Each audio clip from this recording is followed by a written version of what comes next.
Hi ಎಲ್ಲ ನಮಸ್ಕಾರ ಎಲ್ರಿಗೂ. ವೆಲ್ಕಮ್ ಟು ರಾಧಾಕೃಷ್ಣ ಲಾಗ್ಸ್ ಇನ್ ಕನ್ನಡಗೆ ಎಲ್ಲರಿಗೂ ಸ್ವಾಗತ. ಇವಾಗಿನ ಲಾಗ್ನ ಶುರು ಮಾಡ್ತಾ ಇದ್ದೀನಿ.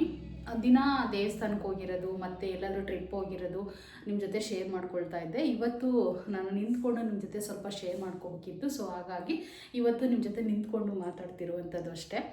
ಸೊ ಈಗ ಆಲ್ರೆಡಿ 3 ಗಂಟೆ ಆಗಿದೆ. ಯಾಕೆ ಅಂತಂದರೆ ನಿಮ್ಮ ಹತ್ರ ಒಂದು ವಿಷಯನ ನಾನು ಶೇರ್ ಮಾಡ್ಕೋಬೇಕು. ಏನಾಗ್ಬಿಟ್ಟಿದೆ ಅಂದರೆ ನನ್ನ ಕತೆ ತಲೆ ಹುಚ್ಚಿಡಿತಾ ಇದೆ. ಯಾಕೆ ಅಂತಂದರೆ ಹೇಳ್ತೀನಿ.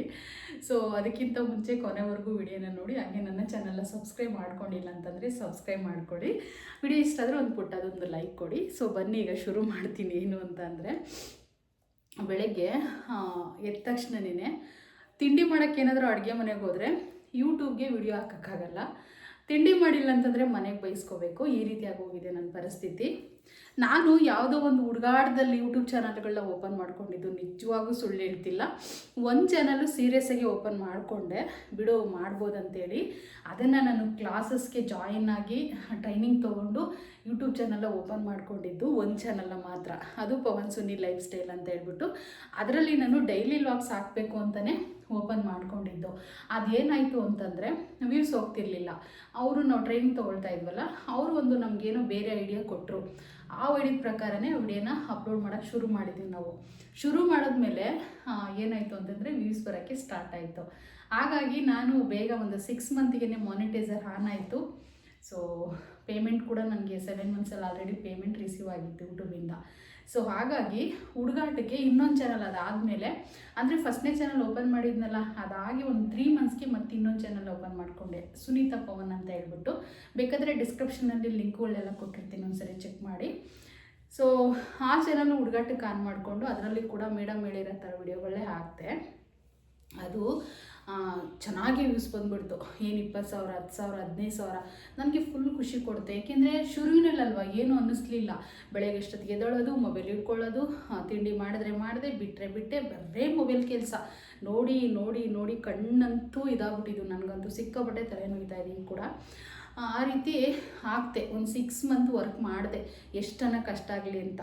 ಅದು ಕೂಡ ಈಗ ಮಾನಿಟೈಸರ್ ಆನ್ ಆಗಿದೆ ಆ ಚಾನಲ್ ಕೂಡ. ಸೊ ಇನ್ನೇನು ಅದರಲ್ಲಿ ಫಸ್ಟ್ನೇ ಚಾನಲ್ ಓಪನ್ ಮಾಡಿದ್ನಲ್ಲ, ಆ ಚಾನಲಲ್ಲಿ ನಾನು ಡೈಲಿ ವ್ಲಾಗ್ಸ್ನ ಹಾಕೋಣ ಅಂತ ನೋಡಿದೆ. ಫಸ್ಟು ನಾವು ವಿಡಿಯೋ ಕಂಟೆಂಟ್ಸ್ನ ಹಾಕ್ತಿದ್ನಲ್ಲ, ಅದು ಬಿಟ್ಬಿಟ್ಟೆ. ಡೈಲಿ ವ್ಲಾಗ್ಸ್ನ ಹಾಕೋಣ ಅಂತ 1 ಮಂತ್ ಟ್ರೈ ಮಾಡಿದೆ. ಡೈಲಿ ವ್ಲಾಗ್ಸ್ನ ಶೂಟ್ ಮಾಡ್ಕೊಂಡು ಹಾಕೋಕ್ಕೆ ನನಗೆ ಯಾಕೋ ಡೈಲಿ ವ್ಲಾಗ್ಸೇ ಹಾಕಬೇಕು ಅನ್ನೋದು ನನ್ನ ಆಸೆ ಆಗಿತ್ತು. ಸೊ ಹಾಗಾಗಿ ಅದನ್ನು ಹಾಕಿದ್ಮೇಲೆ ವ್ಯೂಸೇ ಹೋಗ್ತಿರ್ಲಿಲ್ಲ. ಬರೀ 20, 30 ಹಿಂಗೆಲ್ಲ ಹೋಗ್ತಾಯಿತ್ತು. ಅದಕ್ಕೆ ಸೊ ಬೇಡ ಬಿಡಪ್ಪ ಸುಮ್ಮನೆ. ನನಗೆ ಯಾರೋ ಒಬ್ರು ಹೇಳಿದರು, ಯಾರೂ ಅಲ್ಲ ನಮ್ಮ ಫ್ರೆಂಡ್ ಅಕ್ಕನೇ. ಸೊ ಅವ್ರು ಹೇಳಿದರು, ಪದ್ಮ ಅಂಥೇಳಿ ನೀವು ನೋಡಿರ್ತೀರ ಪಾಪ. ಇವತ್ತು ಅವ್ರು ಹೇಳಿಲ್ಲ ಅಂತಂದರೆ ನಾನು ಇನ್ನೊಂದು ಚಾನಲ್ ಓಪನ್ ಮಾಡ್ತಿದ್ನಿಲ್ಲ, ಗೊತ್ತಿಲ್ಲ. ಅವ್ರು ಹೇಳಿದರು ನನಗೆ, ಸುನಿ ಒಂದು ಕೆಲಸ ಮಾಡು, ಅವೆರಡು ಚಾನಲ್ನ ನೀನು ಏನು ಡೈಲಿ ಕಂಟೆಂಟ್ ಕೊಟ್ಟು ನೀನು ಮಾನಿಟೈಸರ್ ಆನ್ ಆಗಿದೆಯೋ ಅದನ್ನೇ ಹಾಕ್ಕೊಂಡು ಹೋಗ್ಬಿಡು. ಸೊ ಈ ಚಾನಲಿಗೆ ಮಾತ್ರ ನೀನು ಡೈಲಿ ವ್ಲಾಗ್ಸ್ನ ಹಾಕಿ ಇನ್ನೊಂದು ಚಾನಲ್ ಓಪನ್ ಮಾಡ್ಕೊ ಅಂತ ಹೇಳಿದರು. ನಾನೇನು ಮಾಡಿದೆ, ಶಿವರಾತ್ರಿ ಹಬ್ಬದಿನ ಇವಾಗ ನಾನು ಮಾತಾಡ್ತಿದ್ದೀನಲ್ಲ ನಿಮ್ಮ ಜೊತೆ, ಇದೇ ಚಾನಲ್ಲು ರಾಧಾಕೃಷ್ಣ ಲಾಗ್ಸ್ ಇನ್ ಕನ್ನಡ ಅಂತೇಳಿ ಚಾನಲ್ ಓಪನ್ ಮಾಡಿಕೊಂಡೆ. ಇದನ್ನು ಇನ್ಸ್ಟಾಗ್ರಾಮು, ಯೂಟ್ಯೂಬು ಮತ್ತು ಫೇಸ್ಬುಕ್ 3 ಓಪನ್ ಮಾಡಿಕೊಂಡೆ. ಸೊ ಈಗ ಹೆಂಗಾಗ್ಬಿಟ್ಟಿದೆ ಅಂದರೆ 3 ಚಾನಲ್ನ ನನ್ನ ಕೈಲಿ ಮೇಂಟೆನೆನ್ಸ್ ಮಾಡೋಕ್ಕಾಗ್ತಿಲ್ಲ. ಆ ಥರ ಸುಸ್ತಾಗಿ ಹೋಗ್ಬಿಟ್ಟಿದ್ದೀನಿ. ಸೊ ಒಂದು ಕಡೆ ಅಂಗಡಿ ನೋಡ್ಕೋಬೇಕು. ನಮ್ಮದು ಅಂಗಡಿ ಇದೆ ಅನ್ನೋದು ಕೆಲವ್ರಿಗೆ ಗೊತ್ತಿರುತ್ತೆ, ಈಗ ನೋಡೋರಿಗೆ ಹೇಳ್ತಿರುವಂಥದ್ದು. ಸೊ ನಮ್ಮದು ಬಟ್ಟೆ ಶಾಪ್ ಇದೆ, ನಾನು ಸ್ಟಿಚ್ ಕೂಡ ಮಾಡ್ತೀನಿ ಬಟ್ಟೆಗಳನ್ನ. ಸೊ ಹಾಗಾಗಿ ಅದನ್ನು ಮಾಡೋಕ್ಕಾಗ್ತಿಲ್ಲ. ಈಗ ನೋಡಿ ಆಲ್ರೆಡಿ 3 ಗಂಟೆ ಆಗಿದೆ. ಶಾಪ್ನ ಓಪನ್ ಮಾಡಿದ್ದೀನಿ ಅಷ್ಟೇ, ಕ್ಯಾಮ್ರಾ ನೋಡ್ಕೊಳ್ಳೋದು ಮೊಬೈಲಲ್ಲಿ. ಯಾರಾದರೂ ಕಸ್ಟಮರ್ ಬಂದರೆ ಅವಾಗವಾಗ ಹೋಗ್ಬಿಟ್ಟು ಬಟ್ಟೆಗಳನ್ನ ಯಾರಾದರೂ ಪರ್ಚೇಸಿಂಗ್ ಮಾಡೋಕ್ಕೆ ಬಂದರೆ ಕೊಡೋದು ಅಷ್ಟೇ. ಸ್ಟಿಚಿಂಗ್ ಎಲ್ಲ ಇವಾಗ ಹೋಗಿ ಕೂತ್ಕೋಬೇಕು ನಾನು. ಏನಿಲ್ಲ ಅಂತಂದರೂ ಒಂದಿನಕ್ಕೆ 2 ಬ್ಲೌಸ್ ಸ್ಟಿಚ್ ಮಾಡಿಲ್ಲ ಅಂದರೆ ಕೊಟ್ಟಿರೋ ಬ್ಲೌಸ್ನ ವಾಪಸ್ ಕೊಡೋಕ್ಕಾಗಲ್ಲ, ಆ ರೀತಿಯಾಗಿ ಹೋಗ್ಬಿಟ್ಟಿದೆ. ಬ್ಲೌಸ್ ಸ್ಟಿಚಿಂಗ್ ಅಂತೂ ಸಿಕ್ಕಾಬಟ್ಟೆ ಬರ್ತಾಯಿದೆ. ಸೊ ವಿಡಿಯೋ ಕೆಲಸ ಮಾಡಲಾ, ಇಲ್ಲಾಂತಂದರೆ ಬ್ಲೌಸ್ ಸ್ಟಿಚಿಂಗ್ ಮಾಡಲಾ, ಇಲ್ಲಾಂದರೆ ಡೈಲಿ ವ್ಲಾಗ್ಸ್ಗೆ ಶೂಟ್ ಮಾಡ್ಕೊಳ್ಳ. ಯಪ್ಪ ದೇವ್ರಣೆ ಸುಳ್ಳಲ್ಲ, ಯೂಟ್ಯೂಬ್ ಅಂದರೆ ಅಷ್ಟು ಸುಲಭದ ಮಾತೇ ಅಲ್ಲ. ನಾನೆಲ್ಲ ಹುಡುಗಾಟಕ್ಕೆ ಚಾನಲ್ ಓಪನ್ ಮಾಡಿಕೊಂಡು ಈಗ ಮಾನಿಟೈಸರ್ ಆನ್ ಆಗಿಬಿಟ್ಟಿದೆ 2 ಚಾನಲ್ಲು. ಹೇಗೆ ಬಿಡೋದು ನಾನು? ಆಲ್ರೆಡಿ ಮೊದಲನೇ ಚಾನಲಲ್ಲಿ 4ರಿಂದ 5 ಒಂದು 6-7 ಪೇಮೆಂಟ್ ತೊಗೊಂಡಿದ್ದೀನಿ. ಈಗ 2ನೇ ಚಾನಲಲ್ಲಿ ನೆಕ್ಸ್ಟ್ ಮಂತ್ ಏನಾದ್ರು ಪೇಮೆಂಟ್ ಬರುತ್ತೇನೋ. ಸೊ ಹಾಗಾಗಿ ಈಗ ಇನ್ನೊಂದು ಚಾನಲು ರಾಧಾಕೃಷ್ಣ ಲಾಗ್ಸ್ ಇನ್ ಅಂತ ನಿಮ್ಮ ಜೊತೆ ಮಾತಾಡ್ತಿರೋ ಚಾನಲ್ ಕೂಡ ವಿಡಿಯೋಗಳು ಅಪ್ಲೋಡ್ ಮಾಡಬೇಕು ಡೈಲಿ. ನಾನು ಎಲ್ಲಾದರೂ ಟ್ರಿಪ್ ಹೋದರೆ, ದೇವಸ್ಥಾನಕ್ಕೆ ಹೋದರೆ, ಅಲ್ಲಿ ಇಲ್ಲಿ ಹೋದರೆ ಶೂಟ್ ಮಾಡ್ಕೊಂಡು ಬಂದು ನಿಮ್ಮ ಜೊತೆ ನೈಟ್ ಎಡಿಟ್ ಮಾಡಿಕೊಂಡು ಹಾಕ್ತಿದ್ದೆ. ಇವಾಗ ದಿನ ತಿರ್ಕೊಂಡು ಕೂತ್ಕೊಂಡ್ರೆ ಅಂಗಡಿ ಏನು ಮಾಡೋದಲ್ವಾ. ಏಕೆಂದರೆ ಈಗ ಡೈಲಿ ಖರ್ಚು ಮಾಡೋಕ್ಕೆ ಅಮೌಂಟ್ ಬೇಕಲ್ವ ನಮಗೂ ಕೂಡ. ಇದು ಸುಮ್ಮನೆ ಬರುತ್ತಾ ಟ್ರಿಪ್ ಹೊಡಿಯೋಕ್ಕೆಲ್ಲನ. ಸೊ ಹಾಗಾಗಿ ಸ್ವಲ್ಪ ಎಲ್ಲಿ ಹೋಗ್ತಾ ಇಲ್ಲ. ಈಗ ಏನಾದರೂ ಮನೆಯಲ್ಲಿ ಒಂದು ಅಡುಗೆ ಮಾಡೋದು, ಇನ್ನೊಂದು ನನ್ನ ಬಟ್ಟೆ ಸ್ಟಿಚ್ ಮಾಡೋದು, ನಾನು ಡೈಲಿ ರೂಟೀನ್ನ ನಿಮ್ಮ ಜೊತೆ ಶೇರ್ ಮಾಡ್ಕೋಬೇಕಂತ. ಈ ವಿಷಯನ ಯಾಕೆ ಹೇಳಿದೆ ಅಂತಂದರೆ, ನನಗೆ ಒಬ್ಬರು ಮನೆಗೆ ಕಮೆಂಟ್ ಹಾಕಿದ್ದೀರಾ, ಅಕ್ಕ ಯೂಟ್ಯೂಬ್ ಚಾನಲ್ ಹೆಂಗಕ್ಕ ಓಪನ್ ಮಾಡೋದು ಅಂತ. ಅವ್ರಿಗೆ ನಾನು ರಿಪೀಟ್ ಕೂಡ ಮೆಸೇಜ್ ಹಾಕಿದ್ದೆ. ಅಂದರೆ ಯೂಟ್ಯೂಬಲ್ಲಲ್ಲ, ನನಗೆ ಹಾಕಿದ್ದಿದ್ದು ಅವ್ರು ಇನ್ಸ್ಟಾಗ್ರಾಮಲ್ಲಿ. ಅವ್ರಿಗೆ ರಿಪೀಟ್ ನಾನು ಮಾಡಿದ್ದೀನಿ, ಯೂಟ್ಯೂಬ್ ಚಾನಲ್ ಹೇಗೆ ಓಪನ್ ಮಾಡೋದಕ್ಕ ಹೇಳ್ಕೊಡಿ ಅಂತ. ಸೊ ಅದನ್ನು ನಾನು ಎಕ್ಸ್ಪ್ಲೇನ್ ಮಾಡೋಕ್ಕೆ ತುಂಬ ಕಷ್ಟ. ಏಕೆ ಅಂದರೆ ತುಂಬ ಪ್ರಾಸೆಸ್ ಇದೆ. ಅದನ್ನು ಯೂಟ್ಯೂಬ್ ಚಾನಲ್ ಓಪನ್ ಮಾಡೋದಂದರೆ ಅಷ್ಟು ಸುಲಭದ ಮಾತೇ ಅಲ್ಲ. ಒಂದು ಸ್ಟೆಪ್ ಇದ್ದರೆ 10 ಸ್ಟೆಪ್ ಮುಂದೆ ಇರುತ್ತೆ. ಸೊ ಹಾಗಾಗಿ ಎಲ್ಲ ಯೂಟ್ಯೂಬ್ ಚಾನಲ್ಲರು ಸುಮಾರು ಜನ ಇದ್ದಾರೆ. ಸೊ ಅವರೆಲ್ಲನ ಯೂಟ್ಯೂಬ್ ಚಾನಲ್ ಓಪನ್ ಮಾಡೋದು ಹೆಂಗೆ, ಮಾನಿಟೈಸರ್ ಅಪ್ಲೈ ಮಾಡೋದು ಹೆಂಗೆ, ಅದನ್ನು ಅಮೌಂಟ್ ತೊಗೊಳ್ಳೋದು ಹೆಂಗೆ, ಮತ್ತು ಬ್ಯಾಂಕ್ ಡೀಟೇಲ್ಸ್ ಕೊಡೋದು ಹೇಗೆ, ಮಾನಿಟೈಸರ್ಗೆ ರೂಲ್ಸ್ ಏನಿರುತ್ತೆ ಅದೆಲ್ಲನೂ ಒಂದು ಕಡೆಯಿಂದ ಒಂದು 10 ವಿಡಿಯೋಗಳು ಅಪ್ಲೋಡ್ ಮಾಡಿರ್ತಾರೆ ನೋಡಿ. ಸೊ ಅಲ್ಲಿ ನೋಡಿಕೊಂಡು ಯೂಟ್ಯೂಬ್ ಚಾನಲ್ ಓಪನ್ ಮಾಡ್ಕೊಳ್ಳಿ. ನನ್ನಂಗೆ 3-4 ಚಾನಲೆಲ್ಲ ಓಪನ್ ಮಾಡೋಕ್ಕೆ ಹೋಗಬೇಡಿ. ಒಂದೇ ಚಾನಲ್ ಓಪನ್ ಮಾಡಿಕೊಂಡು ಒಂದೇ ಚಾನಲ್ಗೆ ಒಳ್ಳೊಳ್ಳೆ ಕಂಟೆಂಟ್ನ ಕೊಡಿ ಅಂತ ಹೇಳ್ತೀನಿ ನಾನು ವಿಡಿಯೋ ಮುಖಾಂತರ. ಸೊ ನಂತರ ಮಾತ್ರ ಯಾರೂ ಮಾಡ್ಕೊಳಕ್ಕೆ ಹೋಗಬೇಡಿ. ನಿಜವಾಗೂ ನಾನಂತೂ ಸುಸ್ತಾಗಿ ಹೋಗ್ಬಿಟ್ಟಿದ್ದೀನಿ. ಅವೆರಡು ಚಾನಲ್ ಬಿಡೋಕ್ಕೂ ಆಗ್ತಿಲ್ಲ, ಒಂದು ಚಾನಲ್ನ ಮೇಂಟೆನೆನ್ಸ್ ಮಾಡೋಕ್ಕೂ ಆಗ್ತಿಲ್ಲ ನಂಗೆ ಅಪ್ಡೇಟ್ ನನ್ನ ಪರಿಸ್ಥಿತಿ. ಈಗ ನಾನು ಡೈಲಿ ಲಾಗ್ಸ್ಗೂ ಹಾಕಬೇಕು ವಿಡಿಯೋಗಳು, ಮತ್ತು ಅವೆರಡು ಚಾನಲ್ಲು ಬೆಳಗ್ಗೆ ಕಂಟೆಂಟ್ನ ಹಾಕಲೇಬೇಕು. ಏಕೆಂದರೆ ಅದು ಒಂದು ಸೋಷಿಯಲ್ ಮೀಡಿಯಾ ಅಂತ ಅಂದಮೇಲೆ ಡೈಲಿ ಕಂಟೆಂಟ್ಗಳು ಹಾಕಿದ್ರೇ ವ್ಯೂಸ್ ಚೆನ್ನಾಗಿ ಹೋಗೋದು. ಸೊ ಅದು ಎಂಟರ್ಟೈನ್ಮೆಂಟ್ ಚಾನಲ್. ಅದು ಎಂಟರ್ಟೈನ್ಮೆಂಟ್ಗೆ ಒಂದು ವಿಡಿಯೋ ರೆಡಿ ಮಾಡೋಕ್ಕೆ 1.5 ಅವರ್ ಬೇಕು ನನಗೆ. ಮತ್ತು ಅದನ್ನೆಲ್ಲ ತಮ್ಮೇಲು ಅದೆಲ್ಲ ರೆಡಿ ಮಾಡೋಕ್ಕೆ 2 ಅವರ್ ಒಂದು ವಿಡಿಯೋ ರೆಡಿ ಮಾಡೋಕ್ಕೆ ಬೇಕು. ಸೊ ಬೆಳಗ್ಗೆ ತಿಂಡಿ ಮಾಡೋಕ್ಕೆ ಹೋದರೆ ನಾನು ಅಡುಗೆ ಮನೆ ನಿಮಗೆ ಗೊತ್ತಲ್ವ, ಮನೆಯಲ್ಲೆಲ್ಲ ಕಸ ಮುಸ್ರೆ, ಬಾಗಿಲಿ ನೀರು ಹಾಕೋದು, ನಾನು ಫ್ರೆಶ್ ಅಪ್ ಆಗೋದು, ತಿಂಡಿ ಮಾಡೋದು, ಮಿನಿಮಮ್ ಕಡ್ಡಿ ಹಚ್ಚೋದು ದೇವರಿಗೆಲ್ಲ 9:30 ಆಗೋಗ್ಬಿಡುತ್ತೆ. 10 ಗಂಟೆಗೆ ನಾನು ಮೊಬೈಲ್ ಹಿಡ್ಕೊಂಡು ಕೂತ್ಕೊಂಡ್ರು 11, 12ಕ್ಕೆ ಒಂದು ವಿಡಿಯೋ ರೆಡಿ ಮಾಡ್ತೀನಿ, 1-2ಕ್ಕೆ 2 ವಿಡಿಯೋ ರೆಡಿ ಮಾಡ್ತೀನಿ. ಇನ್ನೊಂದು ಓವರ್ ಟೈಮ್ ಇರುತ್ತೆ, ಅದರಲ್ಲಿ ಡೈಲಿ ವಾಕ್ಸ್ ಎಲ್ಲ ನೈಟ್ ಏನಾದರೂ ನಾನು ಅದು ವಿಡಿಯೋ ರೆಡಿ ಮಾಡ್ಕೊಂಡಿದ್ದರೆ ಮಾತ್ರ ಅಪ್ಲೋಡ್ ಮಾಡ್ತೀನಿ. ಇಲ್ಲ ಅಂತಂದರೆ ಅವತ್ತು ಅಪ್ಲೋಡ್ ಮಾಡೋಕ್ಕೆ ಆಗಲ್ಲ. ಸೊ ಆ ರೀತಿಯಾಗಿ ಹೋಗ್ಬಿಟ್ಟಿದೆ. ವಿಡಿಯೋ ಶೂಟ್ ಮಾಡಿಕೊಳ್ಳೋ ನನಗಂತೂ ನಿಜವಾಗೂ ಬೇಜಾರಾಗ್ತಿದೆ. ಸೊ ನಿಮ್ಮ ಜೊತೆ ಈ ವಿಷಯನ ಶೇರ್ ಮಾಡ್ಕೋಬೇಕಂತ ಅನ್ನಿಸ್ತು, ಹಾಗಾಗಿ ಶೇರ್ ಮಾಡ್ಕೊಳ್ತಾ ಇದ್ದೀನಿ. ನನಗೆ ಒಬ್ಬರು ಮೆಸೇಜ್ ಹಾಕಿರೋದ್ರಿಂದ ನಿಜವಾಗೂ ವಿಡಿಯೋ ಮಾಡಿರೋದು ನಾನು ಅವರಿಗೋಸ್ಕರ. ಬೇಕಾದರೆ ಅವರು ಇನ್ಸ್ಟಾಗ್ರಾಮಲ್ಲಿ ನಾನು ರಿಪೀಟ್ ಮಾಡ್ತೀನಿ, ವಿಡಿಯೋ ಅಪ್ಲೋಡ್ ಮಾಡ್ತೀನಿ, ರಾಧಾಕೃಷ್ಣ ಲಾಗ್ಸ್ ಇನ್ ಕನ್ನಡದಲ್ಲಿ ನೋಡಿ ಅಂತ.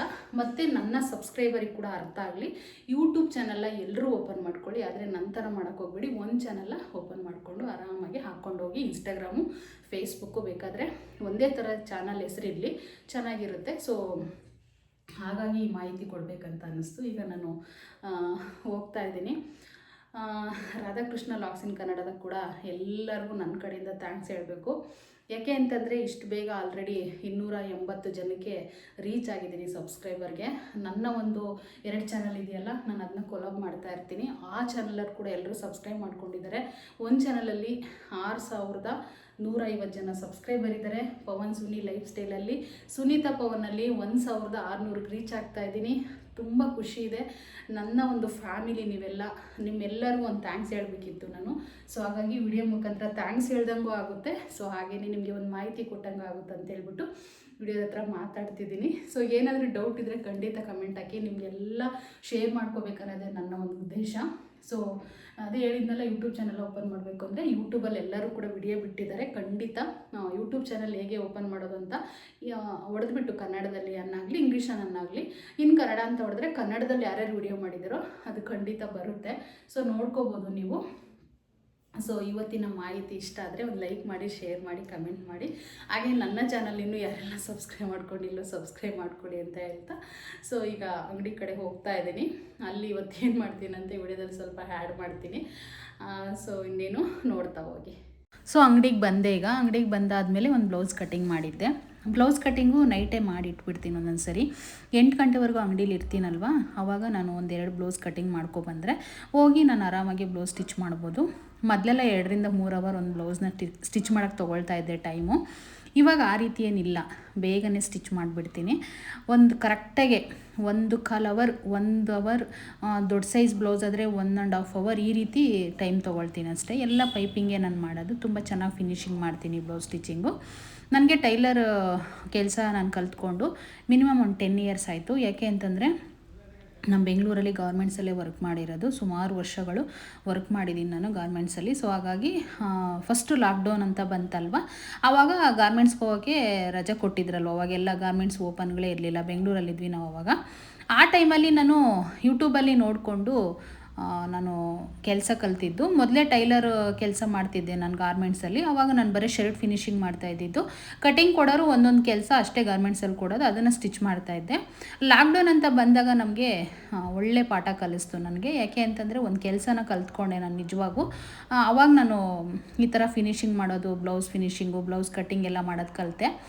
ಆ ಟೈಮಲ್ಲಿ ನನ್ನ ಫ್ರೆಂಡ್ ಇದ್ಲೊಬ್ಳು ಅನು ಅಂತ ಬೆಂಗಳೂರಲ್ಲಿ.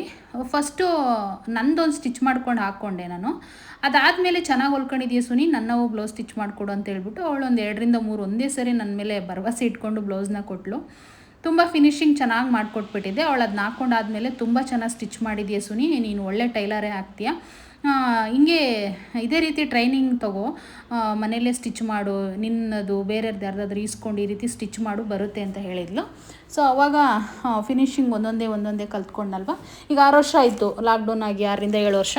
ಸೊ ಹಾಗಾಗಿ ಚೆನ್ನಾಗೇ ಅವಾಗನಿಂದನೂ ಸ್ಟಿಚ್ ಮಾಡ್ಕೊಂಡು ಬಂದೆ. ಇನ್ನು ಗಾರ್ಮೆಂಟ್ಸ್ ಕೂಡ ನಾನು ಲಾಕ್ಡೌನ್ ಆಗಿ ಸೆಕೆಂಡ್ ಲಾಕ್ಡೌನಲ್ಲಿ ಆಲ್ರೆಡಿ ನಾನು ಗಾರ್ಮೆಂಟ್ಸ್ ಬಿಟ್ಬಿಟ್ಟಿದ್ದೆ.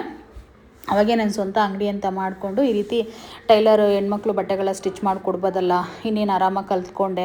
ಸುಮ್ಮನೆ ಹೋಗಿ ಯಾಕೆ ಅವ್ರ ಹತ್ರ ಬೈಸ್ಕೋಬೇಕು ಅಂತ ಹೇಳಿಬಿಟ್ಟು ಈ ರೀತಿ ನಾನೊಂದು ಟ್ರೈನಿಂಗ್ ತೊಗೊಂಡಿದ್ದು. ನಿಜವಾಗೂ ನಾನು ಯೂಟ್ಯೂಬಿಂದನೇ ನನ್ನ ಒಂದು ಟೈಲರ್ ಜರ್ನಿನ ಶುರು ಮಾಡಿರೋದು. ಹೇಳಬೇಕು ಅಂತಂದರೆ ಕಲ್ತಿರೋದು ನಾನು ಲೇಡೀಸ್ ಬಟ್ಟೆ ಸ್ಟಿಚ್ ಮಾಡೋದು. ಮೊದಲೇ ಅಣ್ಣ ಮನೇಲಿ ಟೈಲರ್ ಆಗಿದ್ದರು. ಆವಾಗ ಸುಮ್ಮನೆ ಒಂದು ಮಿಷನ್ ತುಳಿಯೋದು, ಕಂಟ್ರೋಲು, ಕಾಜಾ, ಉಕ್ಷಗಳು ಇದನ್ನೆಲ್ಲ ಹಾಕೋದು ಕಲ್ತಿದ್ದೆ ನಾನು. ಹುಟ್ದಾಳಿಂದನೂ ನಾನು ಮಿಷನ್ ನೋಡ್ಕೊಂಡು ಬಂದಿರೋದೆ. ಸೊ ಒಂದೇ ಸರಿ ಡೈರೆಕ್ಟಾಗಿ ಬೆಂಗಳೂರಿಗೆ ಹೋಗಿ ಗಾರ್ಮೆಂಟ್ಸಿಗೆ ಸೇರ್ಕೊಂಡು ವರ್ಕ್ ಮಾಡಿ ಈ ರೀತಿ ಒಂದು ಟೈಮ್ ಸಿಕ್ಕಿದಾಗ ಯೂಟ್ಯೂಬಲ್ಲಿ ನೋಡಿಕೊಂಡು ನಾನು ಟೈಲರ್ ಆಗಿರುವಂಥದ್ದು. ಯಾವುದೇ ಒಂದು ಟ್ರೈನಿಂಗ್ ಕ್ಲಾಸ್ಗೆ ಹೋಗಿಲ್ಲ, ಯಾವುದೇ ಒಂದು ವರ್ಕ್ನ ನಾನು ಕಲ್ತಿಲ್ಲ. ಆದರೂ ತುಂಬ ಚೆನ್ನಾಗಿ ಫಿನಿಶಿಂಗ್ ಮಾಡ್ತೀನಿ, ಒಳ್ಳೆ ಬೋಟಿಗೆ ಫಿನಿಶಿಂಗೇ ಕೊಡ್ತೀನಿ ನಾನು. ಎಲ್ಲರೂ ಕೂಡ ನನ್ನ ಕಸ್ಟಮರ್ಗಳು ಹಾಗೇ ಹೇಳ್ತಾರೆ. ಬ್ಲೌಸ್ ಸ್ಟಿಚಿಂಗ್ ಅಂತೂ ಸಿಕ್ಕಾಬಟ್ಟೆ ಬರುತ್ತೆ ನನಗೆ, ಹೊಲಿಯೋಕ್ಕೆ ಆಗಲ್ಲ ಅಷ್ಟೊಂದು ಬ್ಲೌಸ್ ಸ್ಟಿಚಿಂಗ್ ಬರುತ್ತೆ. ನಾನಂತೂ ಫೋನ್ ಮಾಡ್ದಂಗೆಲ್ಲ ಒಬ್ಬೊಬ್ರದ್ದು ಫೋನೇ ರಿಸೀವ್ ಮಾಡಲ್ಲ, ಹೊಲಿಯೋಕ್ಕೆ ಆಗ್ತಾಯಿಲ್ಲ. ನಿಮ್ಗೆ ಆಲ್ರೆಡಿ ನಾನು ಮುಂಚೆನೇ ಹೇಳಿದ್ದೀನಿ ಎಲ್ಲ ಪ್ರಾಬ್ಲಮ್ಸೂ. 1ರಿಂದ 2 ಬ್ಲೌಸ್ ಸ್ಟಿಚ್ ಮಾಡ್ಬೋದು ಒಂದು ದಿನಕ್ಕೆ, ಅದ್ರ ಮೇಲೆ ನನ್ನ ಕೈಲಿ ಆಗೋದೇ ಇಲ್ಲ. ಅಷ್ಟೊತ್ತಿಗೆ ನಾನು ಟಯರ್ಡ್ ಆಗಿಬಿಟ್ಟಿರ್ತೀನಿ. ಹಾಗಾಗಿ ಇನ್ನು ಅಷ್ಟು ಬ್ಲೌಸ್ ಮಾತ್ರ ಸ್ಟಿಚಿಂಗ್ ಎಷ್ಟು ಬೇಕು ಅಷ್ಟು ತೊಗೊಳ್ತೀನಿ.